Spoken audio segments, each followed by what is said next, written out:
The chill wind, carrying damp earth and forgotten history, whispered through Oakhaven's cracked cobblestones. Elara, her ink-stained fingers tracing ancient maps, shivered, pulling her threadbare cloak tighter. For years, the legend of the sleeping city, a mythical metropolis undisturbed beneath Oakhaven, its inhabitants eternally slumbering, had beckoned. Most dismissed it as folklore, yet Elara felt its pull like a phantom limb. Her latest find, a faded cartographer's journal, hinted at a hidden entrance beneath the town's ancient well. Skepticism warred with a thrilling surge of hope. With a battered lantern and rope, Elara descended into the well's inky depths. The air grew heavy, thick with a stillness that hummed against her ears. At the bottom, a faint luminescence glowed from a carved archway, almost swallowed by moss and time. Beyond, a magnificent sight unfolded. Not crumbling ruins, but a city preserved in amber. Grand buildings of unknown, pearlescent stone-lined wide avenues. Bronze-leaf trees stood tall, laden with crystal fruit. Everywhere, frozen in their daily lives, were the inhabitants, a baker mid-need, a musician poised over a lute, children forever mid-chase. Their unmoving faces held an unsettling serenity. Elara moved through the silent streets, her footsteps unnaturally echoing. The journal mentioned a heartstone, the source of the city's slumber, located in the central plaza beneath the Spire of Whispers. Nearing the plaza, a faint, rhythmic thrumming vibrated not just in the air, but in her very bones. The spire dominated the plaza, its peak lost in the cavern's shimmering ceiling.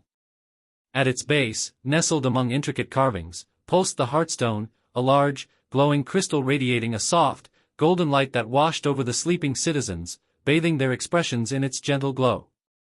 A strange desire welled within Elara, to awaken them. To see the baker's hands move, hear the musician's melody, witness the children's joyous shouts. Yet, the journal warned against disturbing the heartstone. To stir the city is to unleash a tide of forgotten dreams and nightmares. The balance is delicate, the slumber a necessary shield. Driven by curiosity and a burgeoning sense of responsibility, Elara ignored the warning. She reached out a trembling hand and touched the heartstone. A ripple, like heat haze, passed through the plaza. The golden light intensified, then flickered with an unnerving violet hue. The serene expressions on the sleeping citizens' faces subtly shifted, a flicker of fear here, a trace of anger there. The rhythmic thrumming grew erratic, a discordant beat. Panic seized Elara. The journal's words echoed. She tried to pull her hand away, but it felt glued to the stone. The violet light pulsed faster, casting grotesque shadows. The air crackled with unseen energy. Suddenly, an ancient, resonant voice filled the plaza, emanating from everywhere and nowhere. You have disturbed the balance, Seeker. The dreams become real, the nightmares take form. From the shadows, forms coalesced. Not citizens, but ethereal, shifting figures, distorted faces, grasping limbs, whispers of forgotten sorrows. They drifted closer, wavering like smoke. The city, once tranquil, now brimmed with palpable dread. Elara squeezed her eyes shut, fear a cold knot in her stomach. So focused on discovery, she'd forgotten consequences. She should have trusted the ancient wisdom. Then, a faint memory surfaced from the journal, a forgotten footnote: only stillness can quell the storm unleashed by imbalance. A profound, unwavering stillness. Taking a shaky breath, Elara forced her eyes open. The spectral figures were close, their silent presence chilling.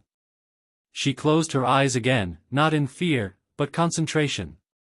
She recalled the profound quiet of the sleeping city, the stillness that first captivated her. She focused on that memory, on deep calm, emptying her mind of fear, regret, desire to know. She became still. As she embraced stillness, a faint golden glow, the heartstone's original light, re-emerged, pushing back the violet. The erratic thrumming subsided, slowly returning to its steady rhythm.